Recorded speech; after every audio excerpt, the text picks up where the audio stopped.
Assalamualaikum warahmatullahi wabarakatuh. Waalaikumsalam warahmatullahi wabarakatuh. Alhamdulillah wa syukurillah wa nikmatillah la haula wa la quwata illa billah.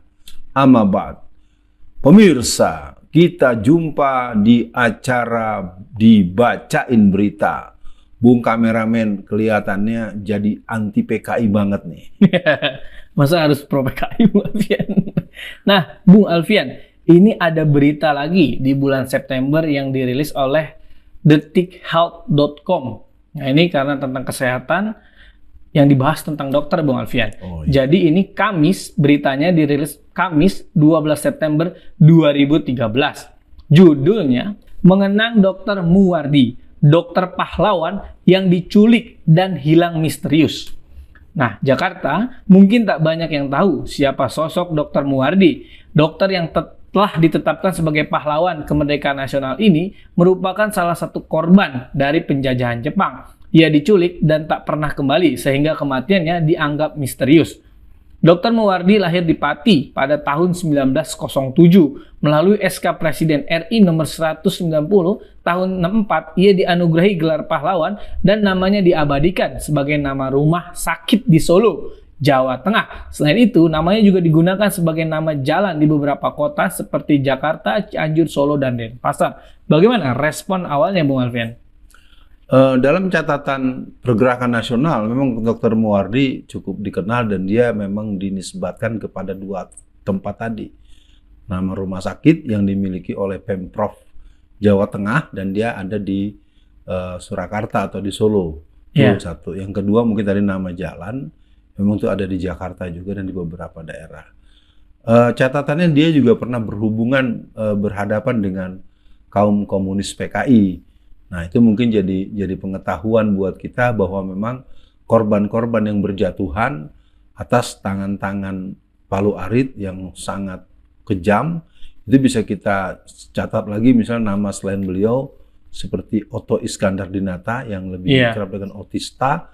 Itu bahkan konon kepalanya itu dipenggal dan kepalanya dilarung di sungai atau kali Cisadane yang bergerak dari Banten sampai arah ke Tangerang dan Jakarta Barat. Jadi intinya mengenang beliau berarti mengenang perjuangan seorang patriot yang mana beliau juga orang yang tekun beribadah, yang mana beliau juga dikenal sebagai Muslim dan intinya Dr. Muwardi adalah sosok seorang dokter yang mengabdi kepada negara dan bermasyarakat yang kematiannya memang menimbulkan pertanyaan, tetapi ada catatan tentang beliau yang konon berhadapan dengan pihak kaum komunis PKI yang menginginkan beliau itu dimusnahkan karena orang-orang komunis itu sangat tidak menyukai orang-orang yang berkhidmat di masyarakat dan dia memiliki visi keagamaan atau ketuhanan, apalagi yang bersifat prinsip-prinsip Islam itu mungkin yang paling dimusuhi secara terang-terangan. Begitu respon awal saya. Iya, Bung Alfian, saya sambut lanjut dengan beritanya, Bung Alfian.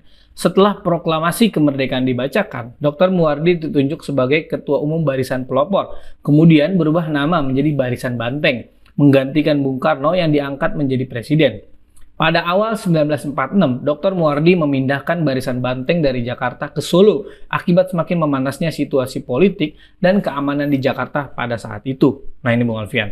Dr. Muwardi kemudian terjun ke dunia politik dengan membentuk Gerakan Rakyat Revolusioner GRR pada Agustus 1948 untuk melawan aksi-aksi anti pemerintah yang dilancarkan oleh Front Demokrasi Rakyat FDR yang merupakan underbow Partai Komunis Indonesia. Dr. Muwardi diculik pada 13 September 1948 saat menjalankan praktik sebagai dokter di Rumah Sakit Jebres Solo.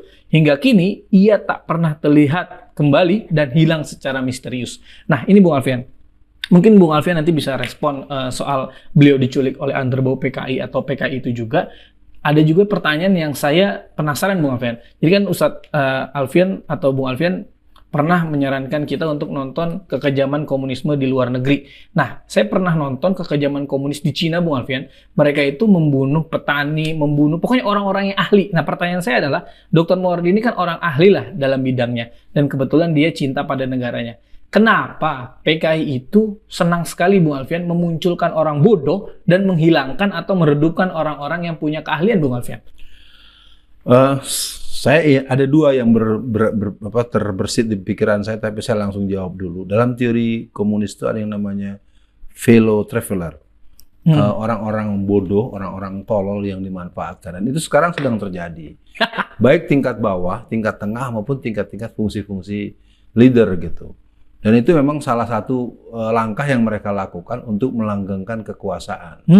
Jadi pembodohan dan pemiskinan itu nanti akan diiringi dengan pembohongan, dengan penzoliman, dan gerakan-gerakan mereka ini yang kelihatannya perlu dicatat bahwa Dr. Muardi, kita lihat dia adalah seorang nasionalis, dia agamanya Islam, dan dia memang punya kesan yang mendalam karena memang hilangnya beliau pertanggal 13 September tahun 1948 itu jelas merupakan salah satu indikasi kuat, karena kan kita tahu pemberontakan PKI tahun 48 itu kan dimulai dengan tembakan tes, tembakan komando atau tembakan pemicu oleh musuh pada tahun 1948, persisnya pada tanggal 18. Itu mungkin nanti kita perlu membahas lebih khusus untuk masalah itu. Nah, intinya Dr. Muardi salah satu sosok seorang yang punya kemampuan melayani medis. Kenapa mereka merusak orang-orang pintar, apalagi dokter-dokter, supaya masyarakatnya ya pada sakit. Yang sakit nggak ada yang ngurusin. Nggak ada yang ngurusin, berarti mereka nanti akan menjadi orang-orang yang frustasi. Frustasi pertama kepada manusia, nanti ujungnya frustasi kepada Tuhan. Makanya anti Tuhan. Situ nyambung ya. Jadi sebenarnya itu dipahami bahwa ada wilayah-wilayah yang memang dibangun, dan itu ada unsur kesengajaan dalam skema penguasa-penguasa komunis seluruh dunia. Mereka tidak mau masyarakat itu sehat, masyarakat itu kuat, masyarakat itu guyup, masyarakat itu harmonis. Mereka nggak mau. Makanya yang harus dihancurkan pertama itu adalah keluarga. Nah, kembali kepada Pak Dr. Muardi, jadi betul tanggal 13 bulan September tercatat dalam sejarah beliau diculik oleh FDR. Apa itu FDR? FDR itu sebuah kelembagaan satuan yang dibuat oleh Amir Syarifuddin. Nah, Amir Syarifuddin ini adalah orang yang tidak cocok dengan siapa nama wakil presiden kita yang pertama? Hatta. Nah, Dr. Muhammad Hatta itu adalah orang yang sangat berseberangan dengan Amir Syarifuddin. Karena Amir Syarifuddin tidak cocok karena terjadi proses penataan ulang yang namanya angkatan militer dengan reranya itu. Maka akhirnya dengan bikin FDR, si Amir Syarifuddin kemudian banyak melakukan kerja-kerja yang menimbulkan korban nyawa dari orang-orang besar. Di antaranya adalah kita punya pengetahuan ada gubernur Jawa Timur yang juga dibunuh dengan sadis, ya. Bahkan Gubernur Suryo itu kan RM Suryo itu dia dibunuh dengan cara diikat ininya, diseret sampai 10 km sehingga badan dan tulang kulit-kulitnya itu mengelupas dengan sadis, dan setelah selesai di situ dia dimutilasi. Nah, jadi memang ini catatan buat para generasi muda. Komunisme PKI yang pernah ada sekarang mereka merasa tidak ada yang berani menyalahkan mereka, tidak ada yang berani menyoal mereka. Jadi saya nyatakan PKI telah bangkit sebagai sebuah ideologi dan juga sebagai sebuah bentuk aksi yang belum mereka berani itu mengatributkan diri secara terbuka atau mengikrarkan identitas mereka dengan sebutan aku PKI loh, kami PKI loh. Itu yang mereka nggak sebutkan, tapi kelakuannya, polanya, ya ciri-cirinya menghina ulama. Itu persis seperti tahun 1950-60-an.